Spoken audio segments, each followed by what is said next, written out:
दोस्तों, देवी संध्या के कारण ही समस्त पुरुष जाति को मिला यह श्राप।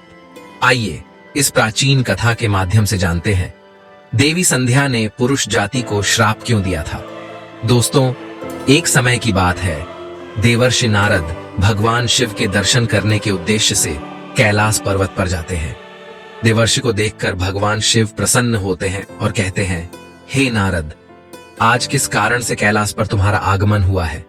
अवश्य ही प्रभु ने कोई लीला रची है जिसका भाग बनकर तुम यहाँ पर आए हो। नारद जी कहते हैं, हे भोलेनाथ, आप तो संसार के कण में वास करते हैं, भला आपसे कोई बात कैसे छिपी रह सकती है? हे प्रभु, मन में आपके दर्शन करने की इच्छा हुई सो चला आ गया। आज मेरे मन में एक शंका निर्माण हो गई है, उसी का समाधान करने के उद्देश्य से आपके पास आया हूं। कृपया मेरी इस शंका का समाधान कीजिए। भगवान शिव कहते हैं, हे नारद, तुम्हारे मन में जो भी शंका हो निसंकोच होकर पूछ लो, तुम्हारी हर शंका का समाधान किया जाएगा। अतः तुम्हारी जो भी शंका हो पूछ लो। देवर्षि कहते हैं, हे दीनानाथ, आप परम दयालु और कृपालु हैं, अपने सभी भक्तों पर समान कृपा दृष्टि बनाए रखते हैं। भक्त के मन में क्या चल रहा है आप स्वयं ही जान लेते हैं और उसकी इच्छा को पूर्ण करते हैं। मेरे मन में जो शंका है उसे भी आप भली भांति जानते हैं। भगवान शिव कहते हैं, हे नारद, तुम्हारे मन में जो प्रश्न उठ रहा है उसे मैं अवश्य जानता हूं, इसीलिए अब पूछने में संकोच न करो। देवर्षि कहते हैं, हे प्रभु, आज मैं आपके पास यह जानने के लिए आया हूं, देवी संध्या कौन थी और उन्होंने समस्त पुरुष जाति को कौन सा श्राप दिया था। आज मैं आपके पास देवी संध्या का महात्म्य सुनने के लिए ही आया हूं। भगवान शिव कहते हैं, हे नारद, आज तुमने उत्तम प्रश्न किया है, इसमें समस्त मानव जाति का कल्याण छिपा हुआ है। आज मैं तुम्हें देवी संध्या के जन्म की कथा सुनाता हूँ। इस कथा में तुम्हें तुम्हारे सभी प्रश्नों के उत्तर मिल जाएंगे। इसीलिए देवी संध्या के इस प्राचीन इतिहास को तुम ध्यान पूर्वक सुनो। इसका श्रवण करने मात्र से ही कोटि कोटि पाप क्षण भर में जलकर भस्म हो जाते हैं। देवर्षि कहते हैं, हे प्रभु, मैं इस कथा को ध्यान से पूरा अवश्य सुनूंगा, कृपा करके आप मुझसे वह कथा कहिए। फिर भगवान शिव देवर्षि नारद को उस महान नारी संध्या की कथा सुनाना आरंभ करते हैं। हे नारद, जब सृष्टि का आरंभ हो रहा था तब सृष्टि के रचयिता ब्रह्मा जी कमल के आसन पर विराजित होकर भगवान का ध्यान कर रहे थे। उसी समय उनके मन में सृष्टि का निर्माण करने की इच्छा जागृत हुई।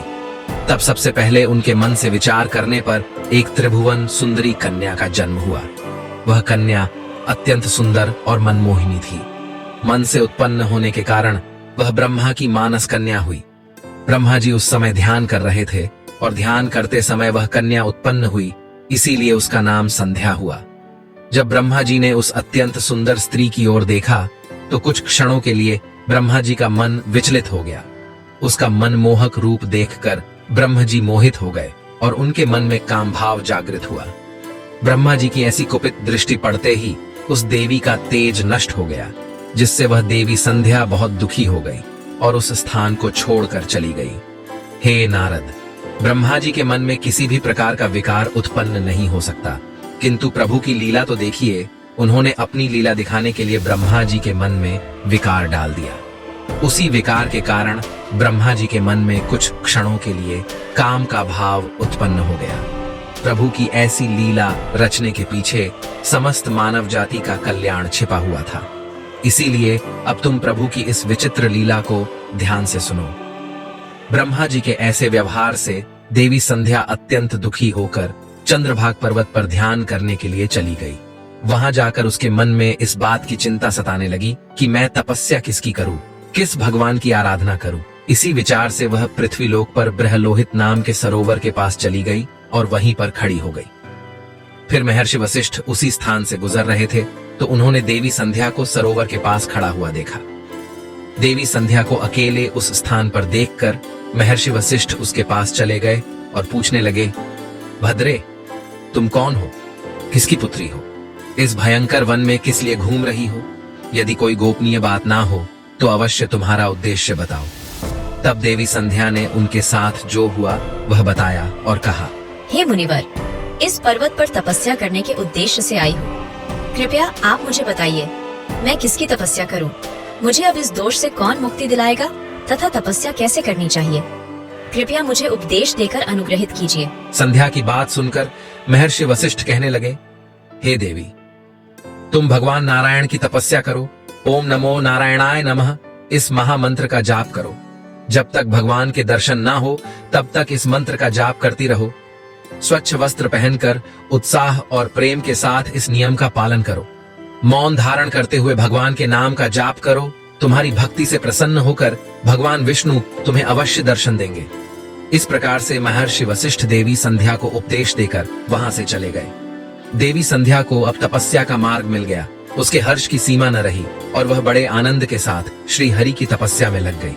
वह महर्षि के बताए हुए नियमों का पालन सावधानी से करने लगी। इस प्रकार सभी नियमों का पालन करते हुए देवी संध्या ने 4 युगों तक अपनी तपस्या चालू रखी। उसका व्रत, तपस्या, भगवान के प्रति श्रद्धा को देखकर सभी देवताओं को बड़ा आश्चर्य हुआ। भगवान विष्णु भी देवी संध्या की तपस्या से अत्यंत प्रसन्न हुए और फिर वे मनोहर चतुर्भुज रूप धारण करके उसके सामने प्रकट हुए और देवी संध्या से कहने लगे, हे देवी, उठ जाओ, मैं तुम्हारी भक्ति से अत्यंत प्रसन्न हूं। भगवान विष्णु की मनोहर छवि देखकर देवी संध्या शीघ्रता से खड़ी हो गई। भगवान का वह रूप सैकड़ों सूर्यों के समान तेजवान दिखाई पड़ रहा था। भगवान के ऐसे रूप को देखकर देवी संध्या स्तब्ध हो गई। उसे समझ में नहीं आ रहा था कि वह क्या करे और क्या कहे। उसके मन में भगवान की स्तुति करने की अभिलाषा हुई, किंतु वह भगवान के उस रूप को देखकर कुछ भी बोल नहीं पा रही थी। फिर भगवान विष्णु ने देवी संध्या की मनोदशा को जान लिए और उसे दिव्य ज्ञान, दिव्य दृष्टि तथा दिव्य वाणी प्रदान की।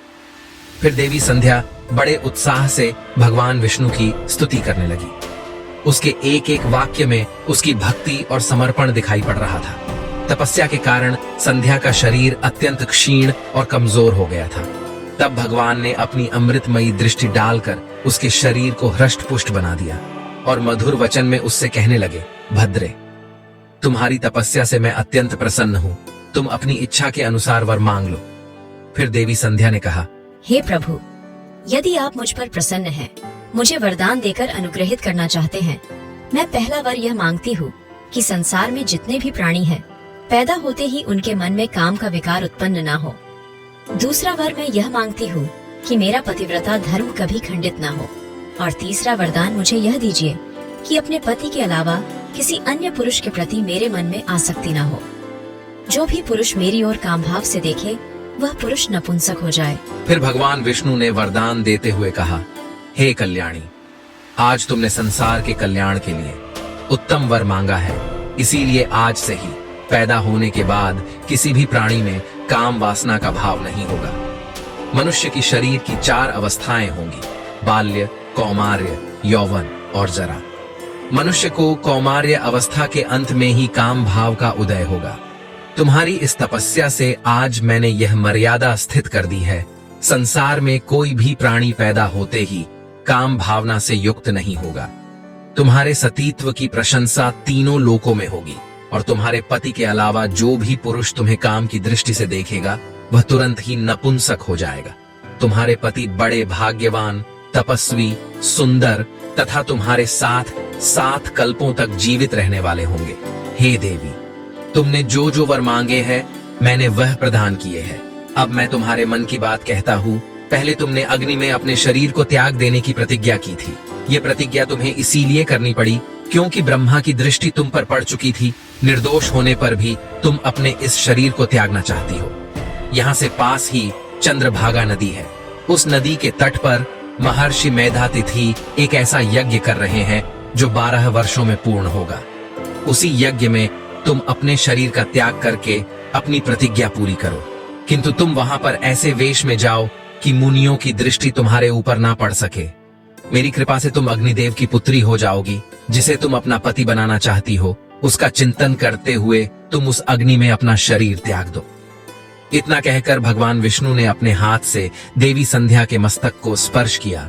भगवान का स्पर्श होते ही देवी संध्या का शरीर आटे का बन गया। भगवान ने ऐसा इसीलिए किया क्योंकि मुनियों का वह यज्ञ संसार के कल्याण के लिए हो रहा था और उस अग्नि में मांस ना गिरे और अग्निदेव मांस भोजी ना बन जाए। तदनंतर देवी संध्या अदृश्य होकर उस यज्ञ के स्थान पर गई। उस समय उसके मन में एक ही भावना थी। उसने पृथ्वी पर आते ही सबसे पहले महर्षि वशिष्ठ जी के दर्शन किए थे।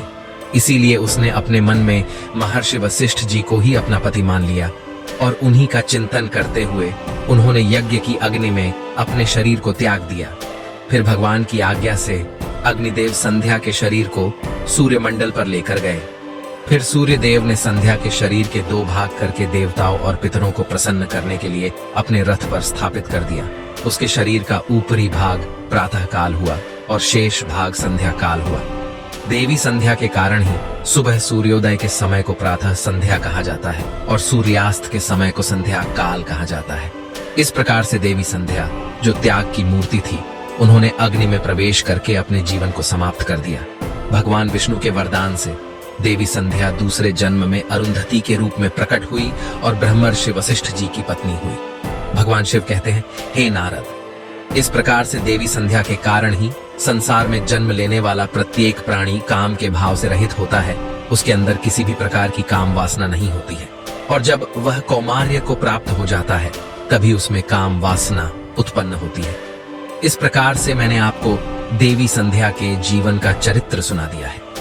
देवर्षि कहने लगे, हे प्रभु, आपने देवी संध्या के चरित्र को सुनाकर मुझ पर बड़ा उपकार किया है। देवी संध्या की कथा सुनकर मैं धन्य हुआ।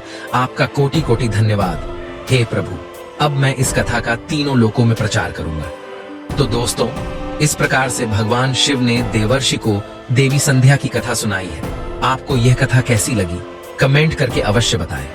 जानकारी अच्छी लगी तो वीडियो को लाइक जरूर करें और कमेंट में हर हर महादेव, जय श्री हरि विष्णु अवश्य लिखें। साथ ही चैनल को सब्सक्राइब करें ताकि ऐसी ही आध्यात्मिक जानकारी आपको प्राप्त हो। मिलते हैं अगली प्रस्तुति में। आज के लिए बस इतना ही। आप सभी का धन्यवाद।